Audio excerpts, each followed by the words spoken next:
Hi friends, Mahanadi சீரியலில் இன்றைக்கி நாளைக்கான எபிசோடு பார்க்கலாம். புதுசாக பார்க்குறவங்களா இருந்தால் சப்ஸ்கிரைப் பண்ணிக்கோங்க, லைக்கு ஹைப்பு கொடுத்து விடுங்க. வாங்க வீடியோக்குள்ளே போகலாம். நேற்றுக்கு எபிசோடு எதில் முடிச்சிருப்பாங்க அப்படின்றது பார்த்தீங்கன்னா, சோமு விஜய்கிட்ட பேசுவார். இந்த மாதிரி காவேரி உனக்கு மேட்ரிமோனியில் பொண்ணு பார்த்துருக்குறா அப்படின்ற மாதிரி தான் விஷயத்த சொல்லும் போது தான் எபிசோடு முடிச்சிருப்பாங்க. இன்றைக்கி பார்த்தீங்கன்னா, இவங்க செல்வியை பாப்பா கூட்டிகிட்டு போயிட்டு தூங்க வைக்கிறதுக்கு மேலே போவாங்க. அவள் பாப்பா ஃபோன் பண்ணி பேசுவாள். இந்த நேரத்தில் யாருக்குமா கால் பண்ணுற அப்படின்ற மாதிரி கேட்டதுக்கு சாரதா பாட்டிக்கு தான் கால் பண்ணுறேன் அப்படின்ட்டு பாப்பா சொல்லுவாள். அதுக்கு இந்த நேரத்தில் கால் பண்ணக்கூடாதுமான்னு ரொம்ப நேரம் ஆயிடுச்சுல்ல, அதனால் பண்ண வேண்டாம், நாளைக்கு காலையில் பண்ணு அப்படின்ற மாதிரி தான் செல்வி சொல்லுவாங்க. அதுக்கு பாப்பா என்ன சொல்லுவான்னா, சாரதா பாட்டி தான் சொல்லியிருக்கிறாங்க, எந்த நேரம் ஆனாலும் கால் பண்ண, எனக்கு நான் அட்டன் பண்ணி பேசுகிறேன் அப்படின்ற மாதிரி தான் பாப்பா என்கிட்ட பாட்டி சொன்னாங்க அப்படின்ற மாதிரி தான் இவ சொல்லுவாள். சரி, நீ தாத்தா என்னை கீழே கூப்பிட்றாங்க, நான் போகிறேன், நீ பேசிட்டு சீக்கிரமாக வச்சிரு அப்படின்ற மாதிரி செல்வி கீழே இறங்கி போவாங்க. உடனே சாரதாக்கு கால் பண்ணி அம்மு அப்படின்ற மாதிரி தான் எடுத்து கால் அட்டன் பண்ணுவாங்க. என்னடா இந்த நேரத்தில் கால் பண்ணியிருக்கிற அப்படின்னு கேட்டதுக்கு, இல்லை பாட்டி, எனக்கு தூக்கம் வரல, ஏதாவது கதை சொல்லுங்கள், புது கதையாக சொல்லுங்கள் அப்படின்ற மாதிரி தான் சொல்லுவாங்க. அப்படியான்னு சொல்லிட்டு ஒரு ஊரில் குட்டி மான் ஒன்று, பெரிய மான் ஒன்று அப்படின்ற மாதிரி கதையை ஸ்டார்ட் பண்ணுவாங்க. அதுக்கப்புறம் மியூட்டில் போட்டுருவாங்க. அதுக்கப்புறம் பாவம் இல்லை குட்டி மான் அப்படின்னு சொன்னதுக்கு, பெரிய மானும் பாவம்தாம்மா அப்படின்ற மாதிரி தான் சாரதா சொல்லுவாங்க.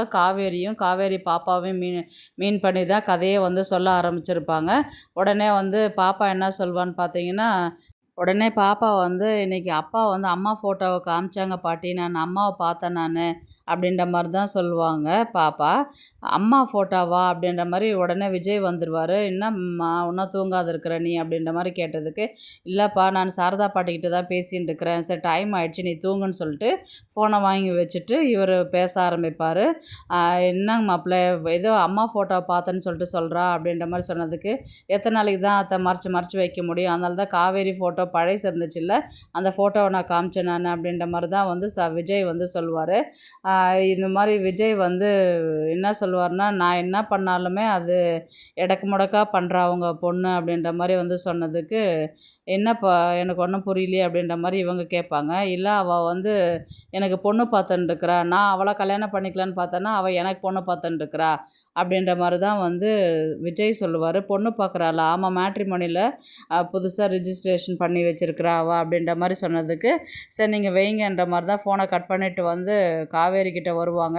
காவேரி பெட்டில் ஷீட் பிடிமா போடலாம் அப்படின்னு சொன்னதுக்கு, அந்த ஷீட்டை வாங்கி பிடுங்கி கீழே போட்டுட்டு, நீ அவங்க வீட்டில் தனியாக இருக்கிறாங்க, நான் பேசிட்டு வரேன்னு சொல்லிட்டு தானே போனேன், இப்போவே என்கிட்ட பொய் சொல்ல ஆரம்பிச்சிட்டியே நீ, அவங்களுக்கு விஜய்க்கு நீ பொண்ணு பார்க்குறதுக்கு தானே போயிருக்கிற நீ அப்படின்ற மாதிரி தான் சாரதா காவேரி பார்த்து கேட்பாங்க. ஆமாம்மா, நம்மளால் ஒருத்தங்க கஷ்டப்படுறாங்கன்னு சொன்னதுனால அவருக்கு ஒரு பொண்ணை பார்த்து கல்யாணம் பண்ணி வைக்கலாம், அந்த மாதிரி ஒரு குழந்தை வச்சுக்கிட்டு கஷ்டப்படுறாரு இல்லையா, என்னால் இப்போ விஜய் இவர் ராகவால் தானே அடிப்பட்டது, அதனால் நம்மளால் அடிப்பட்டவங்களுக்கு நம்மளாலே ஒரு நல்ல ஒரு வழி காமிச்சு விடலாம், அதனால தான் நான் ஒரு பொண்ணு பார்த்து அவர் கல்யாணம் பண்ணி வைக்கலாம் அப்படின்னு சொல்லிட்டு நான் சொன்னேன் அப்படின்னு சொன்னதுக்கு, சாரதா என்ன சொல்லுவாங்கன்னா, அவ்வளோ அக்கறையாக இருக்கிறவ நீ அவரை கல்யாணம் பண்ணிக்க வேண்டியது தானே, அந்த பாப்பாவும் நல்லா ஓட்டிட்டா, தம்பியும் நல்ல தம்பியாக தானே இருக்கிறான், பேசாத நீ அவரை கல்யாணம் பண்ணிக்கியா நீ அப்படின்ற மாதிரி தான் சாரதா கேட்டதுக்கு, என்னம்மா நீ சுற்றி வளைச்சி இந்த விஷயத்துக்கே நிற்கிற, எனக்கு அவரை கல்யாணம் பண்ணிக்கிறதுலாம் விருப்பம் கிடையாதுமா, எதுக்குன்னா அவர் ஒய்ஃபை அவர் அவ்வளோ உருகி லவ் பண்ணது, அவர் பேசுனது பழகினதெல்லாம் அவர் என்கிட்ட சொல்லும் போது, இந்த அளவுக்குலாம் லவ் பண்ணவர் நம்ம கல்யாணம் பண்ணிவிட்டு நம்மக்கிட்டலாம் இந்த மாதிரிலாம் இருக்க மாட்டாங்கன்றது தான்மா என்னுடைய ஒப்பீனியன், அதனால் எனக்கு அவரை கல்யாணம் பண்ணிக்கிறதுல கொஞ்சம் கூட விருப்பமே கிடையாது, நீ சும்மா திரும்ப இதே விஷயத்துக்கு கொண்டு சேர்க்காத அப்படின்ற மாதிரி தான் காவேரி சொல்லுவாங்க. ஏதோ தனியாக இருக்கிறாரு, கஷ்டப்படுறாரு, சின்ன பிள்ளை வச்சுக்கிட்டு வேதனைப்படுறாருன்னு சொல்லிட்டு தான் அவருக்குன்னு ஒரு பொண்ணை பார்த்து அவர் நிலைமை புரிஞ்சு ஏதாவது ஒரு பொண்ணு வந்துச்சுன்னா கல்யாணம் பண்ணி வச்சுட்டாக்கா நம்மளால் கஷ்டப்பட்டவங்க சந்தோஷமாக இருக்கட்டுமே, அதுக்காக தான் நான் இந்த வேலையை நான் பார்த்தேன் நான் அப்படின்ற மாதிரி தான் காவேரி சொல்லுவாங்க. அடுத்தது பார்த்திங்கன்னா, சோமுக்கு தான் கண்டினியூஸாக கால் வந்துக்கிட்டே இருக்கும். இல்லைங்க, ராங் நம்பர் அப்படின்ற மாதிரி பேசுவார். அதுக்கப்புறம் இல்லைங்க, ஆல்ரெடி ஃபிக்ஸ் பண்ணிட்டோம் அப்படின்ற மாதிரி தான் பேசுவாங்க.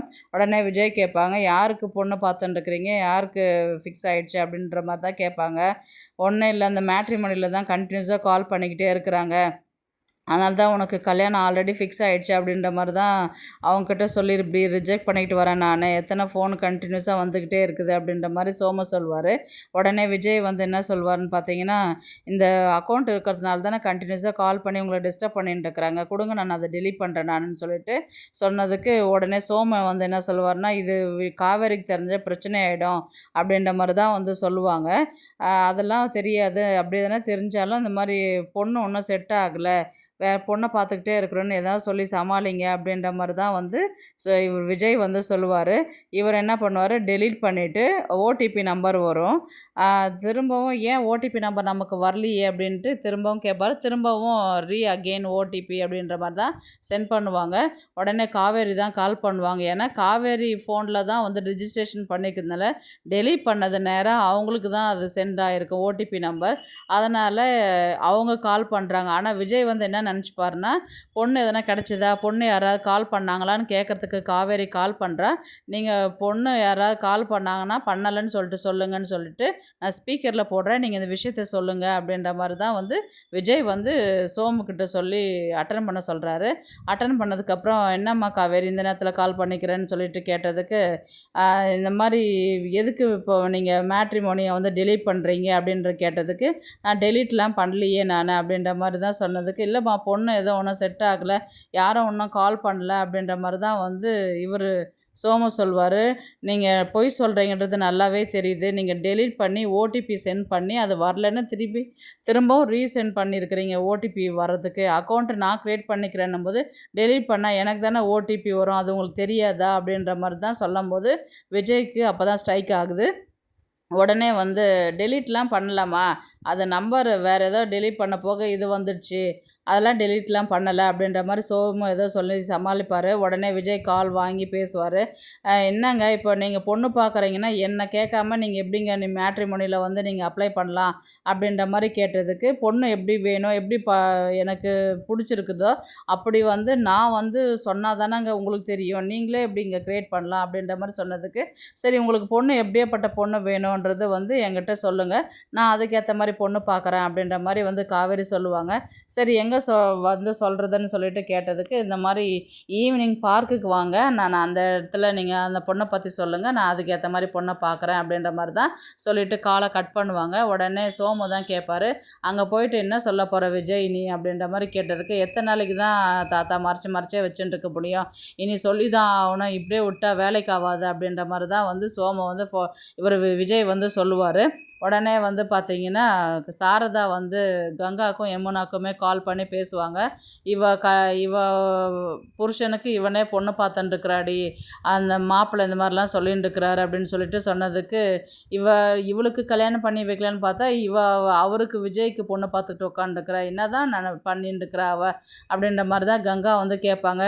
ஏம்மா இப்போது கங்கா என்ன சொல்லுவாங்கன்னா, நீ அவ்வளோ அக்கறையாக இருக்கிறவ நீ ஏன் கல்யாணம் பண்ணிக்கூடாதுன்னு சொல்லிட்டு நீ கேட்க வேண்டியதானம்மா அப்படின்ற மாதிரி கங்கா கேட்டதுக்கு, ஏன்டி நான் இந்த விஷயத்த கேட்காத இருப்பேன், நான் சொல்லு பார்ப்போம், நான் கேட்டேன், நான் கேட்டதுக்கு அவள் தாம் தூம் குதிக்கிறாளே தவிர்த்து எனக்கு கல்யாணம் பண்ணிக்கிறதுல விருப்பம் இல்லை, அவர் பொண்டாட்டியை வந்து உருகி லவ் பண்ணார், அப்படியேப்பட்டவரை போய் நான் எப்படி கல்யாணம் பண்ணிக்க முடியும் அப்படின்ற மாதிரி தான் சாரதா வந்து கங்கா கிட்ட சொல்கிறாங்க. உடனே சாரதா என்ன சொல்கிறாங்கன்னா, இவளை தான் அந்த அளவு உருகி லவ் பண்ணி கல்யாணம் பண்ணாங்கன்றது ஒரு நேரத்தில் எனக்கே சொல்லிடணும் போல் தோணுது அப்படின்ற மாதிரி தான் வந்து சொல்லுவாங்க சாரதா. அதுக்கு கங்காவும் யமுனாவும் அவசரப்படாதம்மா, பார்த்து பக்குவமாக வந்து அதுக்குன்னு ஒரு நேரம் அமையும், அந்த நேரத்தில் சொல்லிக்கலாம், நீ எடுத்தேன் கவுத்துன்னு சொல்லிடாத, அதுக்கப்புறம் பிரச்சனை வேறு மாதிரி போயிடும் அப்படின்ற மாதிரி தான் வந்து இவங்க சாரதா கிட்ட கங்காவும் யமுனாவும் பேசுவாங்க. சரி இப்போதைக்கு அவகிட்ட கத்தின்னு இருக்காத, அதை பற்றி எதுவும் பேசாத, நீ சாப்பிட்டுட்டு இருக்கிற வேலையை பாரு, அதுக்கப்புறம் இந்த விஷயத்தை பற்றி பொறுமையாக பேசிக்கலாம் அப்படின்ற மாதிரி தான் வந்து இவங்க 2 பேரும் பேசிட்டு ஃபோனை வைப்பாங்க. உடனே எபிசோடும் முடிப்பாங்க. நாளைக்கு வந்து எப்படி காமிப்பாங்கன்றது பார்த்தீங்கன்னா, இப்போ இவங்க விஜய் வந்து காவேரி கிட்ட பேசுகிறேன்னு சொல்லிட்டு சொல்லியிருக்கிறாங்க இல்லையா, அப்போது நேராக பார்க்கில் வந்து இவங்க 2 பேரும் பேசுகிற மாதிரி தான் இருக்கும். நீங்கள் எனக்காக நீங்கள் பொண்ணு பார்க்குறீங்கன்னா நீங்கள் எங்கிட்ட தானேங்க பர்மிஷன் கேட்கணும், நான் எப்படியேப்பட்ட பொண்ணு எனக்கு வேணுன்றதை நான் சொன்னால் தானே நீங்கள் ரிஜிஸ்ட்ரேஷன் பண்ணணும், நீங்கள் என்ன பர்மிஷன் இல்லாத நீங்கள் எப்படி அதை பண்ணலாம் அப்படின்ற மாதிரி தான் வந்து கேட்பாங்க. இல்லைங்க சார், நான் தான் அன்றைக்கி உங்ககிட்ட கேட்டேனே விருப்பம் இருக்குதா இல்லையான்னு சொல்லி கேட்டதுக்கு, நீங்களும் விருப்பம் இருக்குதுன்னு தானே தானே சொன்னீங்க. ஆனால் சார் நீங்கள் ஏதோ கேட்டிங்களேன்றது நான் சொன்னேன், ஆனால் நீங்கள் வந்து இந்த அளவுக்கு போவீங்கன்றது எனக்கு தெரியாது இல்லையா அப்படின்ற மாதிரி தான் வந்து விஜய் வந்து சொல்லுவார். அதுக்கப்புறம் வந்து பார்த்திங்கன்னா, சரி நீங்கள் இப்போ எப்படியாப்பட்ட பொண்ணை எதிர்பார்க்குறீங்கன்னும் போது மறுபடியும் வந்து காவேரி பற்றி தான் சொல்லுவாங்க. இந்த கேரக்டரில் இந்த இதுவில் இருக்கிற மாதிரி தான் எனக்கு வேணும் பொண்ணு அப்படின்ற மாதிரி வந்து சொன்னதுக்கு, இவ்வளோதானே சார், நான் இதுக்கேற்ற மாதிரி நான் பொண்ணுக்கு நான் எக்ஸ்ட்ரா வந்து ஆட் பண்ணி விட்டுட்டேன். அவங்க யாருக்கு பிடிச்சிருக்குதோ அதுக்கேற்ற மாதிரி அவங்க வந்து உங்களை கேட்க போகிறாங்க. அப்போ எந்த ஒரு 4-5 பொண்ணை செலக்ட் பண்ணிவிட்டு அதில் ஏதோ ஒரு பொண்ணை வந்து நம்ம கல்யாணம் பண்ணிக்கலாம் அப்படின்ற மாதிரி தான் வந்து இவங்க காவேரி சொல்லுவாங்க. உடனே விஜய் வந்து என்ன பண்ணாலும் எப்போ தான் திருந்துவடி நீ அப்படின்ற மாதிரி தான் மனசுக்குள்ளே நினச்சிப்பார். அதுக்கப்புறம் வந்து பார்த்திங்கன்னா ஸ்கூலில் தான் காமிப்பாங்க. பாப்பாவை வந்து இவங்க காவேரி கிட்ட வந்து பேசும்போது வந்து, மிஸ் நீங்கள் அப்பாவை கல்யாணம் பண்ணிக்க போகிறீங்களா அப்படின்ற மாதிரி தான் வந்து பாப்பாவும் கேட்பா. அப்படிலாம் இல்லைம்மா, யார் சொன்னது உனக்குன்னு, இல்லை சாரதா பாட்டியும் அப்பாவும் தான் சொன்னாங்க அப்படின்ற மாதிரி வந்து சொன்னதுக்கு, அப்படிலாம் இல்லைம்மா, அது சும்மா சொல்லியிருப்பாங்க அப்படின்ற மாதிரி தான் வந்து காவேரி வந்து பாப்பா கிட்ட சொல்லுவாள். இது காவேரிக்கு வந்து விஷயம் தெரிஞ்சு நேராக என்ன பண்ணுவாள், நேராக சாரதா கிட்டேயும் விஜய்கிட்ட தான் கேட்பா, நீங்கள் எதுக்கு குழந்தைகிட்ட வந்து நான் வந்து உங்களை கல்யாணம் பண்ணிக்கிறேன்றது சொல்லி வச்சுருக்கிறீங்க நீங்கள் அப்படின்ற மாதிரி தான் வந்து அவங்க கேட்பாங்க. அப்படிலாம் இல்லைங்க, பாப்பா அன்றைக்கி ஒரு நாள் அழுதுகிட்டு இருந்தா, அதனால் அவளை சமாதானப்படுத்துறதுக்காக அப்படி சொன்னேன் அப்படின்ற மாதிரி தான் வந்து விஜய் சொல்லி தான் சமாளிப்பார். உடனே சாரதாவும் வந்து பார்த்திங்கன்னா, நான் உண்மையை தானே சொன்னேன், நீ தானே கல்யாணம் பண்ணிக்க மாட்டேன்ட்டு சொன்னேன், அப்போ சொன்னதை அவள் உன்கிட்ட கேட்டிருப்பா அப்படின்ற மாதிரி சாரதாவும் சொல்லி சமாளிப்பாங்க. இவங்க இந்த விஷயத்தை கேட்டு செம்ம காண்டாயிட்டு அப்படியே நிற்பாங்க. அப்படியே எபிசோடை வந்து முடிப்பாங்க. பார்க்கலாம் கதையை வந்து எப்படி எடுத்துகிட்டு போகிறாங்கன்றது. ஏன்னா காவேரி இதே மாதிரி தான் ஏதாவது ஒன்று பண்ணுவாங்க. இல்லைன்னா அவங்களுக்கு பொசசிவ் வர வச்சு விஜயை கல்யாணம் பண்ணிக்கிற மாதிரி கொண்டு போவாங்க. இல்லைன்னா என்னால் இதுக்கப்புறம் முடியாதுன்னு அவங்கக்கிட்ட விஷயத்த சொல்கிற மாதிரி இருக்கும். பார்க்கலாம் கதையை எப்படி எடுத்துகிட்டு போகிறாங்கன்றது. இந்த வீடியோ உங்களுக்கு பிடிச்சிருந்தா ஒரு லைக் போடுங்க, நம்ம சேனலை சப்ஸ்கிரைப் பண்ணுங்க.